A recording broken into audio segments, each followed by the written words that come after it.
Salut à tous et bienvenue dans cette nouvelle vidéo. Alors aujourd'hui un petit projet intéressant je pense, puisqu'il va falloir donc que je modifie ce porte-couronne pour toujours pour la moto là, de mon ami, sa moto de piste. Alors en fait il va falloir que j'enlève un peu plus de 11 mm ici sur tout le tour, ici sur la surface complète.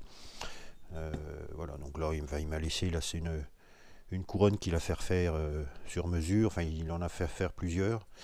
Je sais plus où il a fait faire ça, mais c'est vraiment du super boulot. Voilà, donc alors c'est un pas de chaîne spécial par rapport à l'origine, enfin bon, j'en sais pas plus trop que ça, mais c'est pas trop le but de la vidéo. Voilà, donc ça vient ici, voilà. Donc il faut qu'elle aille beaucoup plus loin, puisque ça c'est un porte-couronne d'origine, donc de 650 Bandit Suzuki. Et puis la motopiste qu'il a, donc c'est une base de RG 500, donc qu'il a modifié, donc voilà. Alors l'usinage en lui-même a rien de vraiment on va dire compliqué, puisque bon il suffit d'enlever, j'ai 11 mm 2 exactement à venir enlever de matière. Le seul petit problème, si on peut appeler ça un problème, c'est un peu la prise de cette pièce qui est un peu délicate. Bon, c'est une pièce moulée en alu, voilà. Donc la prise ici extérieure, donc comme c'est une pièce moulée ici, on va avoir un faux rond de toute façon obligatoirement par rapport à l'alésage central.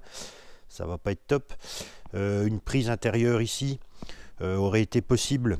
Mais après, bon, on n'a pas beaucoup de dégagement ici entre les mâchoires, entre les morts et la pièce. Et puis ici, on a donc une portée de roulement à l'intérieur.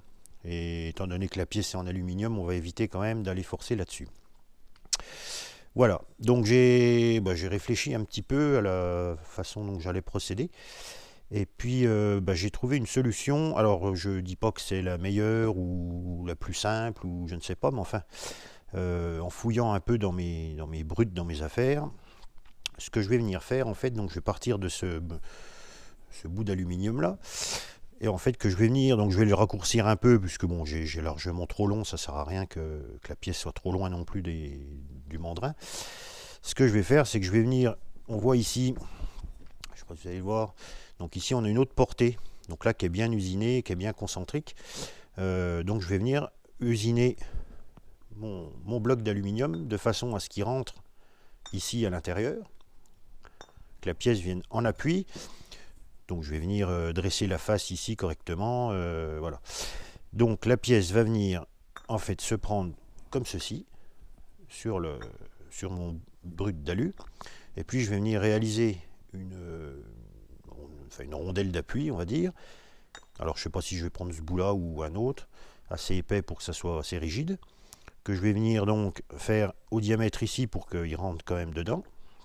Et puis après ça, avec un boulon, je vais venir en fait prendre la pièce, on va dire en sandwich, sur ces deux pièces. Voilà. Et comme ça, j'aurai une bonne concentricité, j'aurai un bon dégagement, je ne serai pas gêné par les outils. Et puis éventuellement, ce que je peux faire, même pour être encore plus sûr, sur le boulon que je vais mettre ici, je viendrai faire quand même un point de centre, et puis j'y mettrai quand même ma contrepointe tournante. Ça mange pas de pain, il faut toujours être plus prudent. Voilà. Et puis donc, ce que je pense aussi faire, pour éviter que tout ça se balade quand même, même une fois bien serré, je vais venir percer, mettre une vis. Alors, je pense que celui-là c'est une vis que j'ai ici, mais je vais venir percer, mettre une vis ici, en fait pour que ça vienne en appui lorsque je vais tourner. Voilà, pour pas que la pièce tourne sur mon axe ici. Voilà, donc ça va être un petit peu le petit challenge du jour. Voilà, juste, je pense qu'il est intéressant de montrer que des fois, en réfléchissant un petit peu, voilà, pour avoir peur de faire des pièces pour pouvoir en travailler d'autres, pas vouloir obligatoirement se prendre en direct. Surtout, je vous dis surtout que c'est une pièce quand même spécifique, c'est une pièce en alu. Voilà, je ne voudrais pas quand même abîmer ce fameux porte-couronne. Donc eh ben, on va se retrouver sur le tour, on va donc modifier ce bout de brut. Et puis donc le filetage est assez long, j'ai regardé, je pense qu'il descend au moins. Hop, voilà, j'ai tout ça de filetage, donc si je raccourcis un peu, il n'y aura pas de problème. Et puis au pire, je le refais un petit peu plus profond. Donc voilà pour le petit travail à effectuer. Donc on se retrouve sur le tour tout de suite. Alors, je suis venu surfacer proprement la partie qui va me servir donc d'appui contre la pièce. Je suis venu travailler en premier. Puisque une fois que j'aurai placé mon plus gros bloc là où le porte-couronne va venir en appui dessus, une fois que je l'aurai centré, mis en place, je ne le bougerai plus du mandrin. Donc là j'ai le mandrin 4 morts, donc je l'ai laissé. Donc voilà, c'est pour ça que je vais faire cette pièce là en premier.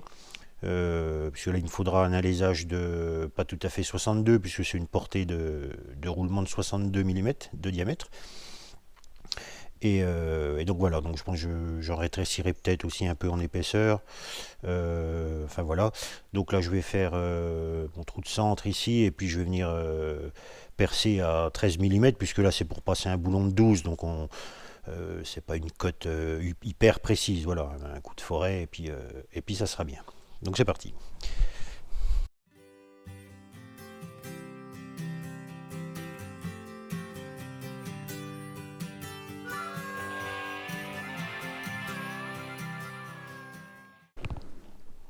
Voilà, donc mon trou de 13 est réalisé.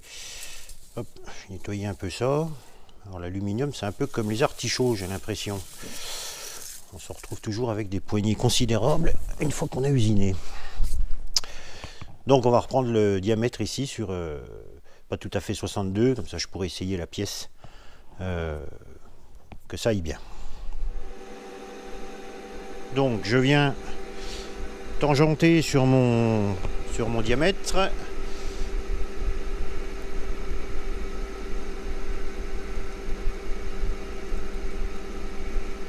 Voilà.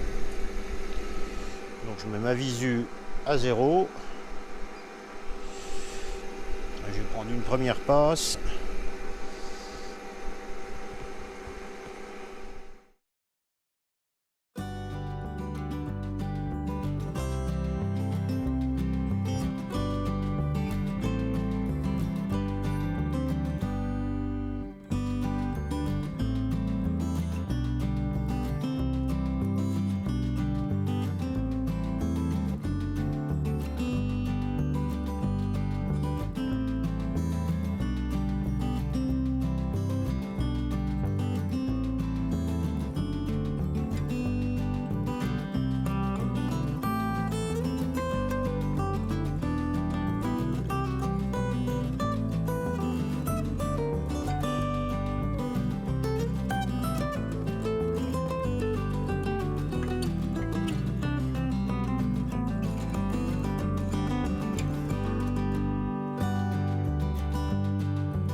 Alors, on va faire une petite vérif. 62, je dois être un petit peu large. On va faire une toute petite passe. Je vais revenir à ma cote.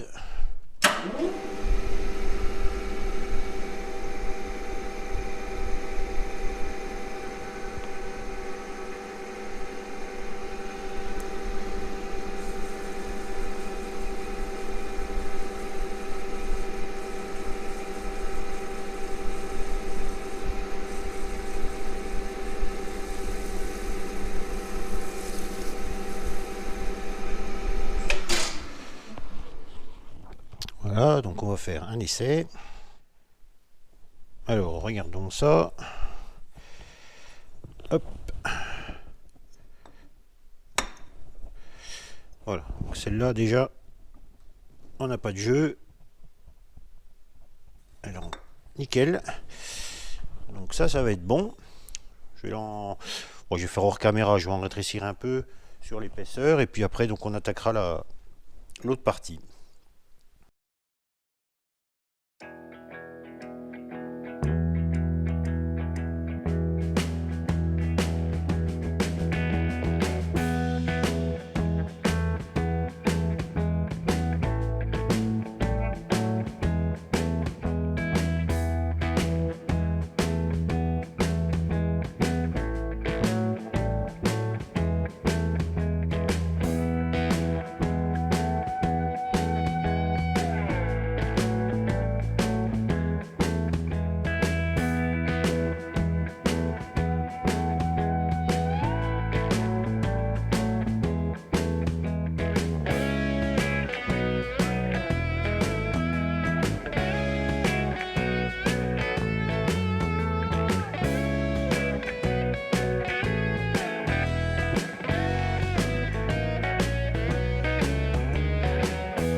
Voilà, donc c'est nickel.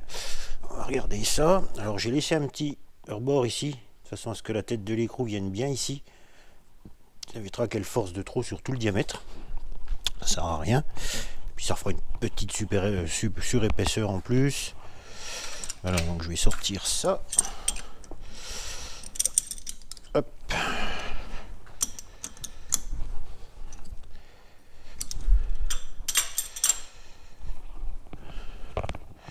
Donc voilà, j'ai laissé la petite surépaisseur ici. Donc voilà, donc si je suis parfait, puisque ça sert à rien, c'est vraiment voilà, ça aurait été juste esthétique, mais complètement inutile. Voilà, donc on va regarder encore une fois si j'arrive à l'attraper.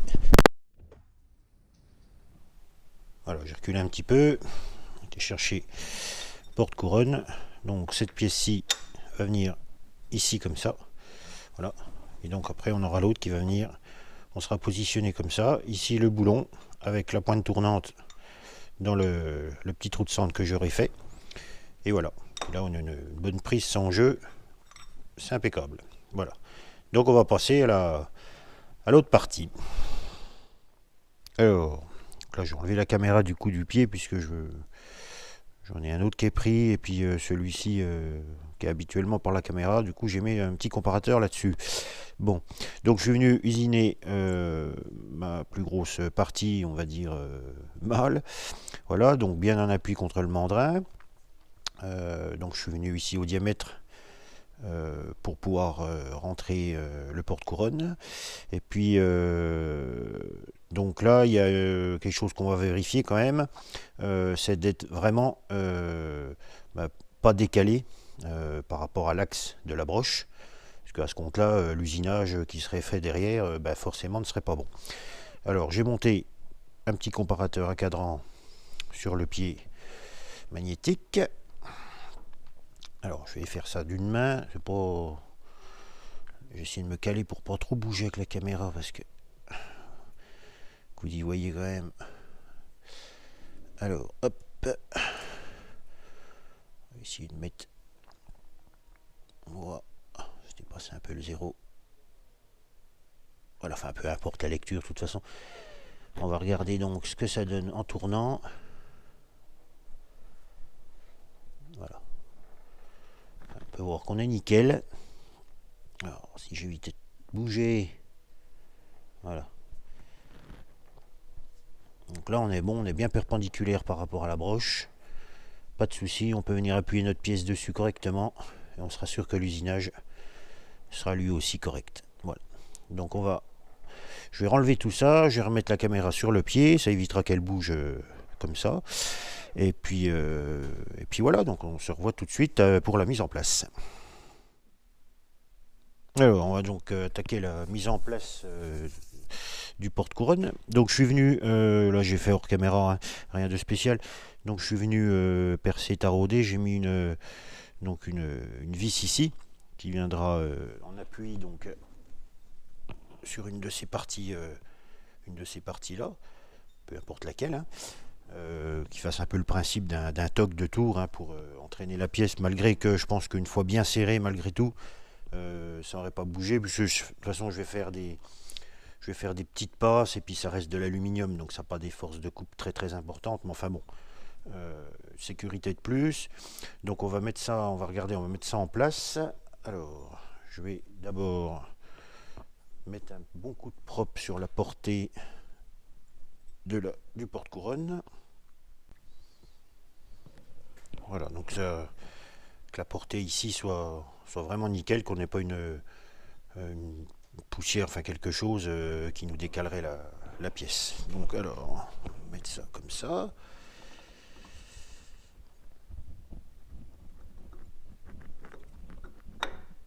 Toc. La petite platine.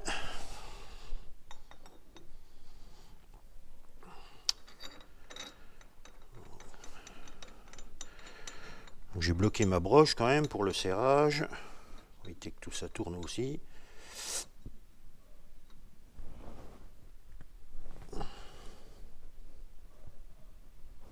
Hop, si je retrouve la clé, oui, elle est là.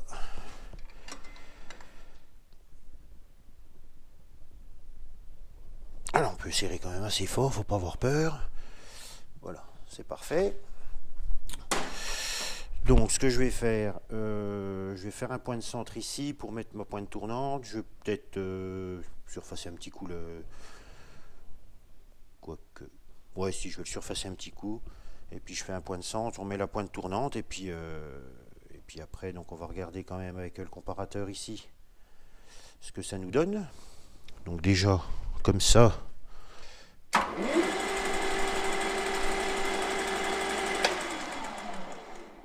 Bon, déjà à l'œil ça se présente plutôt bien, c'est bon signe. Donc je vais faire mon point de centre et puis je mets en place le comparateur et on se retrouve tout de suite. Alors je suis venu mettre le comparateur quand même là devant. Alors j'ai 2 centièmes, sachant que c'est une surface qui est quand même relativement rugueuse. On dirait, enfin je sais même pas. Oui, c'est de l'alu brut, c'est pas peint, mais donc c'est voilà. Donc 2 centièmes, je pense que sur le faux rond, c'est largement acceptable. Sachant que je vous dis que la surface n'est pas vraiment top, donc on a quand même l'aiguille qui vacille de temps en temps par à-coup. Donc signe d'une surface qui n'est pas lisse. Voilà. Donc je vais remettre la contrepointe et puis on va attaquer l'usinage.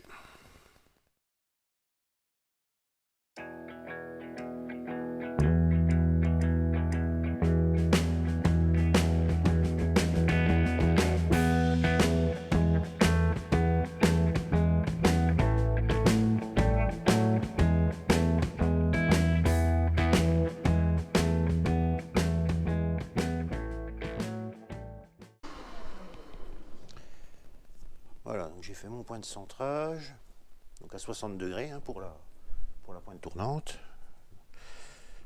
Donc je vais la mettre en place. On enlève le mandrin. Hop.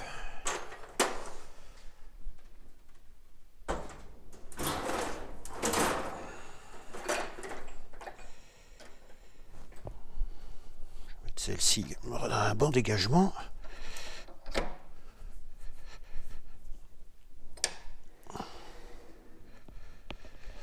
Donc, il va falloir que je prévoie pour mon outil.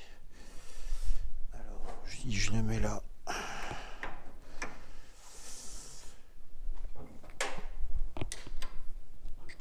Toc. Donc, je sais.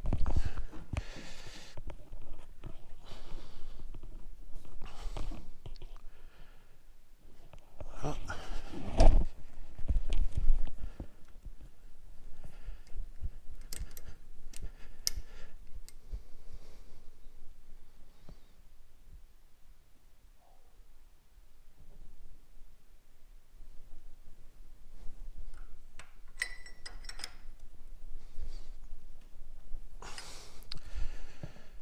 Normalement, on est pas mal.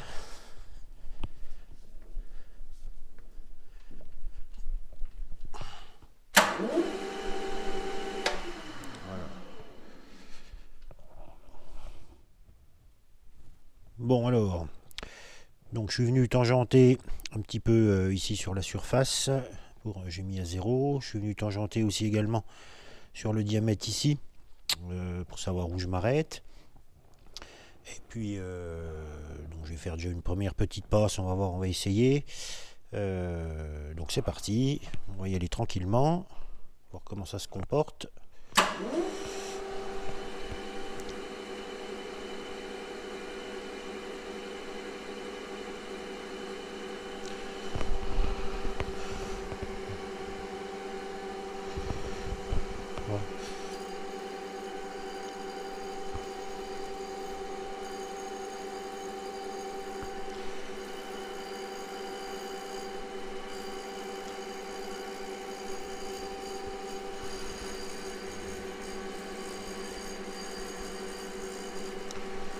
Donc là j'avance à la main déjà pour voir.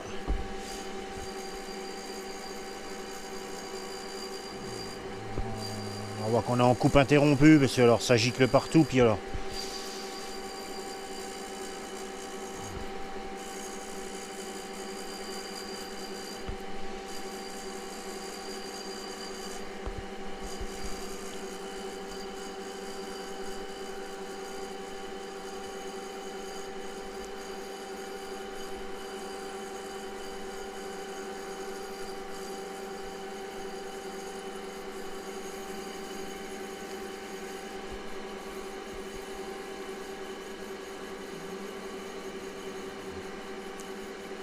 Alors je vais me laisser 1,5 mm environ.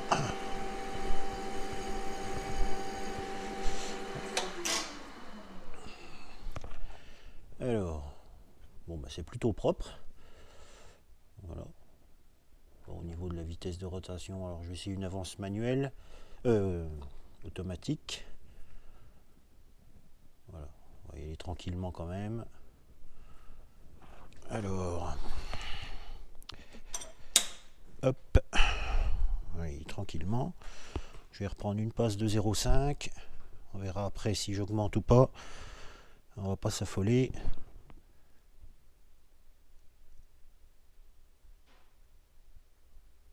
Voilà. Reculer un peu.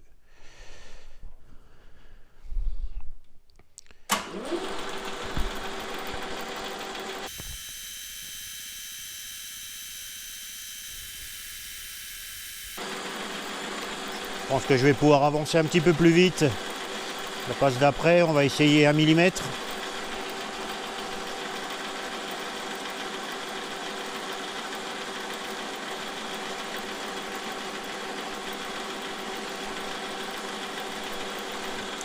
Je vais finir l'avance à la main. Voilà.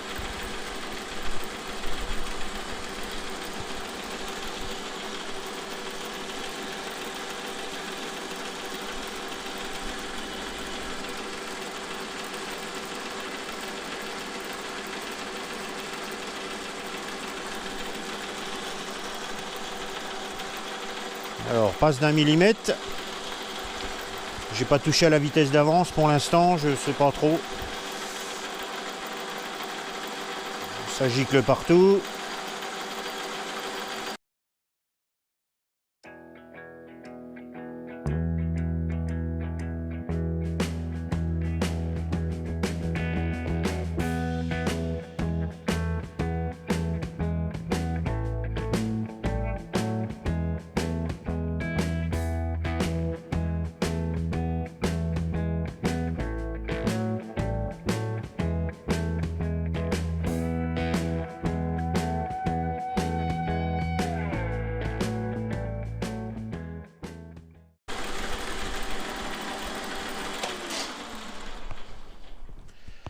Alors, bon, ben ça va plutôt bien.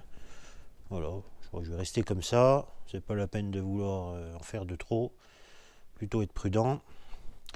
Donc, ben, je vais faire mes passes hors caméra, puisque là, ça va être un petit peu long sinon. Et puis, je vous reprends pour la passe de finition.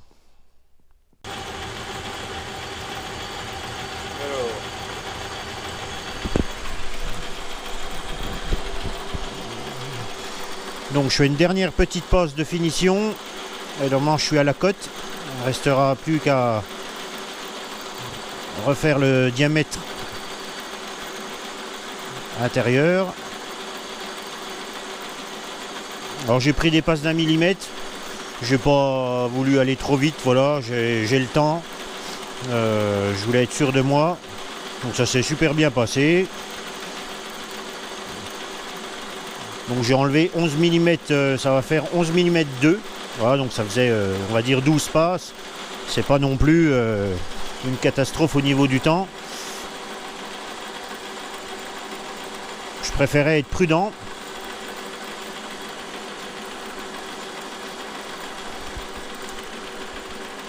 Ah, donc je laisse pareil là, je laisse.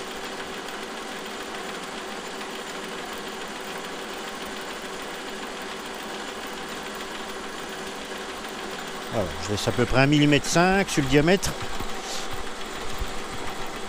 Alors on va regarder ça. Je vais aller chercher ma référence, elle est là. Alors c'est pas non plus évident, mais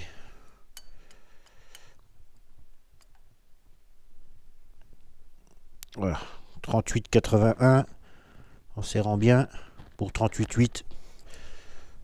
On dit qu'on est pas mal. Alors on va reprendre maintenant ce diamètre ici, parce que j'avais laissé un petit peu de marge pour être sûr. Je vais déjà regarder. Hop, j'ai mis retangenté quand même, j'avais mis à 0, mais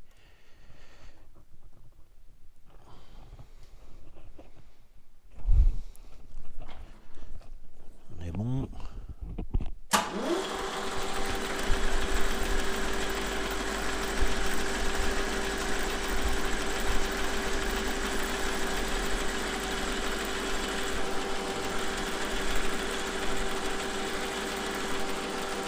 Voilà, j'ai mon 0. Alors c'est pareil, là je vais avancer à la main.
Bon, bah, ça me paraît pas mal. Je vais enlever la pointe tournante. Et puis, on va regarder si la couronne passe sur le diamètre ici. Hop, je débloque. Voilà les copeaux. On va pouvoir faire chauffer l'aspirateur. Hop, on va reculer tout ça. Ça doit passer, vous y voyez encore. Peut-être remonter un petit peu la caméra. Rapprocher un peu là. Hop. Alors j'attrape la couronne.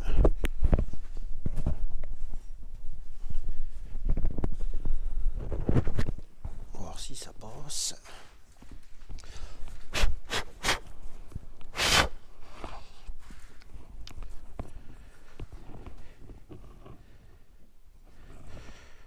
Je sais que le diamètre était déjà juste. Avant que je le retouche. Ça demanderait encore une petite passe, je pense, quand même.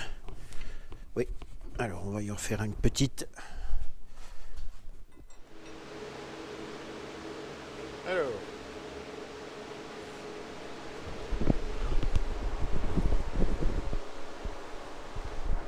Alors, allons-y. Cette fois-ci.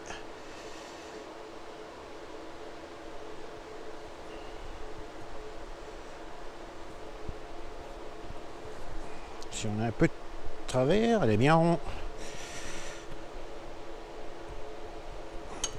Voilà. Là, on est bon. Parfait. Alors.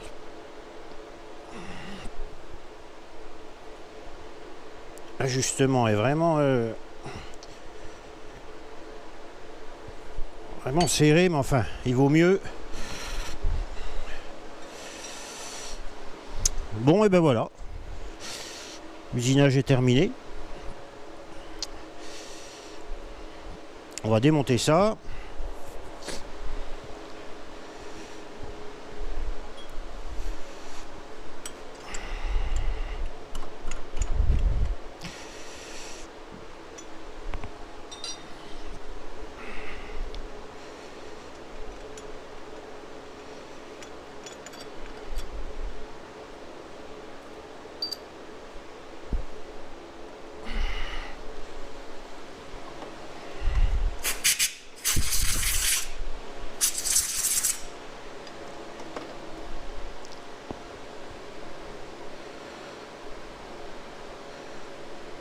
Bon, ben impeccable. Ben, on va se retrouver sur le plan de travail pour la conclusion. Bon ben voilà, le travail est réalisé. Donc ben, je suis content, ça a bien fonctionné. Là, en prenant un petit peu son temps. Donc c'est nickel. On a un ajustement quand même qui est bien juste. Voilà. Hop. Donc voilà ce que ça va donner. Donc en fait on voit là, tout ça qui a été enlevé. Voilà. Donc plus qu'à prévenir le copain que sa pièce est prête. Il va pouvoir remonter ça sur sa moto. Voilà, donc je vous ai ressorti donc la première partie. Donc là on voit bien la vis qui faisait un peu office de toc. Le filetage ici du boulon. Voilà. Pris en sandwich comme ça. Voilà. Donc des pièces qui sont pas fichues, hein, ça pourra toujours, on peut toujours encore refaire plein de choses avec ça. C'est pas perdu pour autant. Voilà. La solution était plutôt bonne. Alors comme je disais au début de la vidéo, hein, je dis pas que c'est la meilleure solution, mais enfin bon, ça a bien fonctionné. J'ai pas abîmé la pièce parce que bon, c'est quand même, comme je disais, hein, c'est une pièce en aluminium, donc on peut pas non plus trop forcer dessus. C'est pas l'idéal. Une prise extérieure ici aurait été éventuellement possible, mais bon, on a quand même très peu d'épaisseur.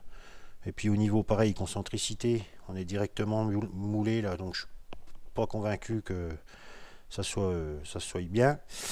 Donc voilà.